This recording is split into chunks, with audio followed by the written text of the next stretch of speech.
warahmatullahi wabarakatuh. Waalaikumsalam warahmatullahi wabarakatuh. Izin memperkenalkan diri, saya Feni Sundari dengan NPM 2213032. Di sini saya sebagai moderator dari kelompok 3 yang akan memandu jalannya presentasi pada pagi ini yang berjudul Demokrasi, Liberalisme, dan Kapitalisme. Adapun anggota dari kelompok kami yaitu Esti Angelista, Metasari, Nur Aini, Wulandari, dan Jelis. Kepada pemateri pertama saya persilakan Esti. Baik, terima kasih moderator atas waktunya. Jadi kita akan bahas apa itu demokrasi. Menurut Aristoteles, demokrasi ialah suatu kebebasan. Jadi dapat disimpulkan bahwa demokrasi adalah bentuk pemerintahan di mana semua warga negara pihak yang sama dalam pengambilan keputusan. Demokrasi juga mengizinkan setiap warga kita, baik secara langsung maupun melalui perwakilan dalam perumusan, pengembangan, dan pembuatan hukum. Indonesia saat ini menerapkan demokrasi Pancasila karena lebih sesuai dengan karakter bangsa Indonesia dengan konsep dasar pemerintahan dari rakyat, oleh rakyat, dan untuk rakyat. Baik, saya kembalikan ke moderator. Baik, terima kasih. Materi yang kedua akan dijelaskan oleh Sally. Baik, di sini saya akan menjelaskan tentang liberalisme.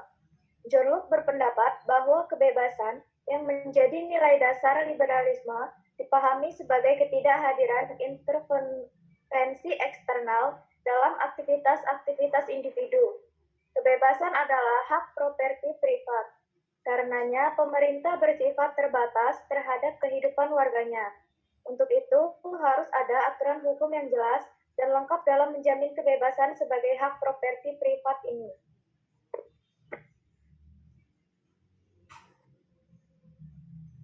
Materi yang ketiga akan dijelaskan oleh rekan saya, Jelis. Silakan.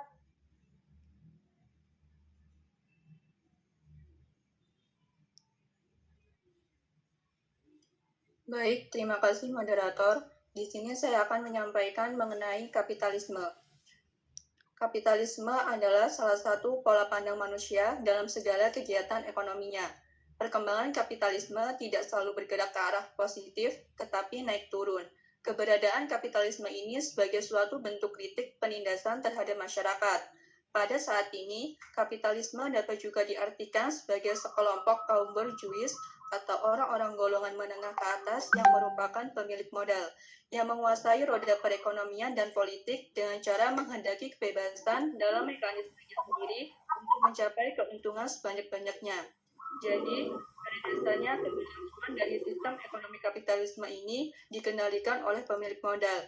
Artinya, siapa saja bisa melakukan sistem ini selama mereka memiliki modal yang dibutuhkan. Dan negara di sini hanya berperan sebagai pengawas dalam pelaksanaan sistem ekonomi kapitalisme ini. Negara tidak bisa ikut campur dalam urusan untuk mengatur kebijakan terkait. Terima kasih, saya kembalikan kepada moderator.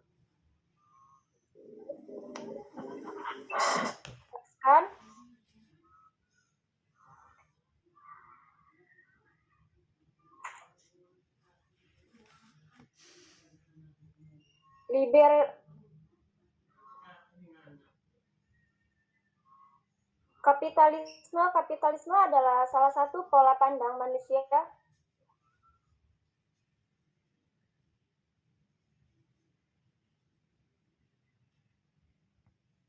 demokrasi dalam teori.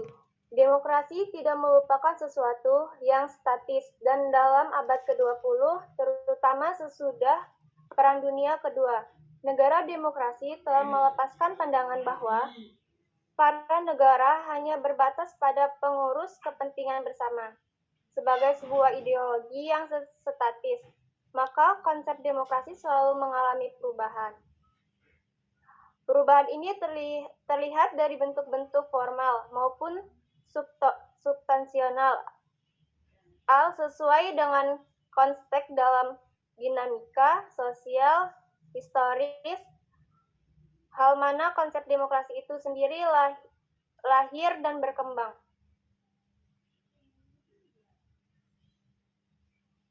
Materi yang kelima akan dijelaskan oleh rekan saya, Fitri.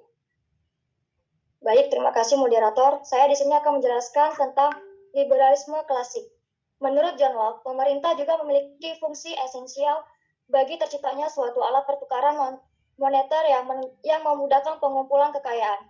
Liberalisme klasik adalah ideologi yang paling erat kaitannya dengan kapitalisme laissez, yang menegaskan kebijakan dan kemampuan individu dalam kerangka penguasaan ekonomi dan kecerdikan usaha. Kaum liberal juga terlalu percaya pada kekuatan pemerintah, seperti Thomas Paine yang pernah menulis bahwa pemerintah bahkan dalam keadaannya yang terbaik merupakan suatu makhluk jahat yang niscaya.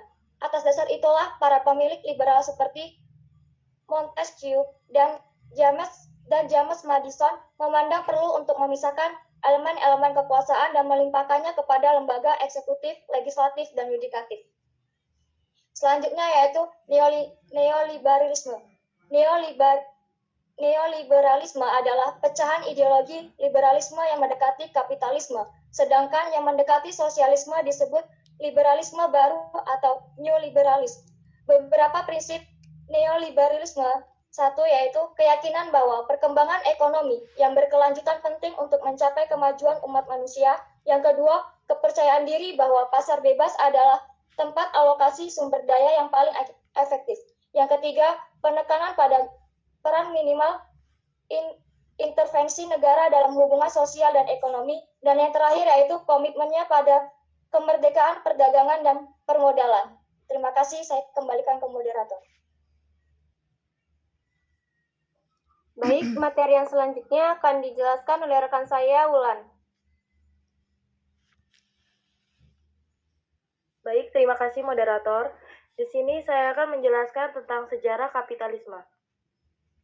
Kapitalisme memiliki sejarah panjang dari sejak ditemukannya sistem perniagaan yang dilakukan oleh pihak swasta. Di Eropa, hal ini dikenal dengan sebutan gilda sebagai cikal bakal kapitalisme. 198 periode dari abad ke-16 menuju abad ke-19 ditandai dengan nasionalisme ekonomi dan gairah raja dan menteri untuk membangun negara yang kuat secara ekonomi. Hal tersebut perlu dilakukan agar negara mereka bisa menjual sebanyak negara lain dan membeli barang sesedikit mungkin dari negara lain demi mendorong pendapatan dan mengakumulasikan kemakmuran sebanyak mungkin. Mereka percaya bahwa hanya penjual yang diuntungkan dari pertukaran, karena penjual yang akhirnya mendapatkan uang, emas dan perak yang timbun di berangkas negara adalah sumber dan ukuran kesejahteraan dan kekuasaan. Terima kasih moderator, saya kembalikan kepada moderator. Baik, terima kasih Wulan. Materi yang selanjutnya akan dijelaskan oleh rekan saya, Meta. Baik, terima kasih moderator. Saya akan menjelaskan tentang kapitalisme dan prinsip ekonomi pasar. Kapitalisme meletakkan kreativitas manusia ke dalam aktivitas kemanusiaan yang menghormati dan mendorong inovasi kewirausahaan. Inovasi yang mentransformasikan hidup manusia ke arah yang lebih baik, tidak hanya karena sains dan teknologi, tetapi juga karena transformasi institusional. Kapitalisme bukan hanya membangun sesuatu, misalnya seperti diktator sosialis, mendorong kaum proletar untuk membangun masa depan. Kapitalisme adalah tentang penciptaan nilai, tidak hanya kerja keras. Terima kasih moderator.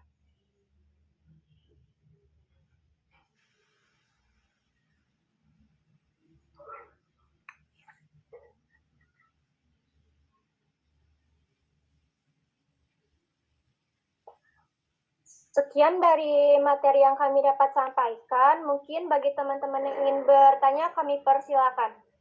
Kami membuka 3 pertanyaan.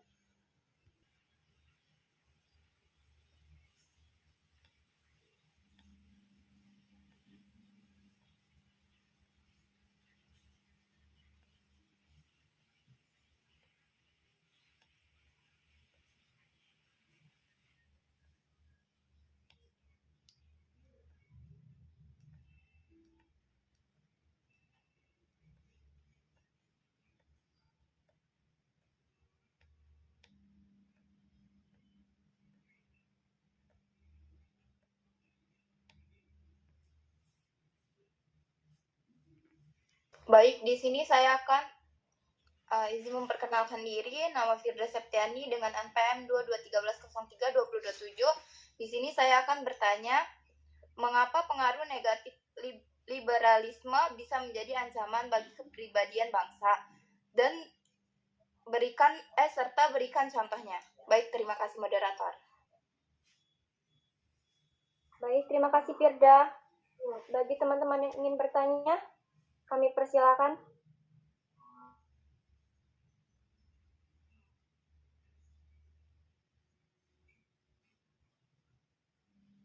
Silakan.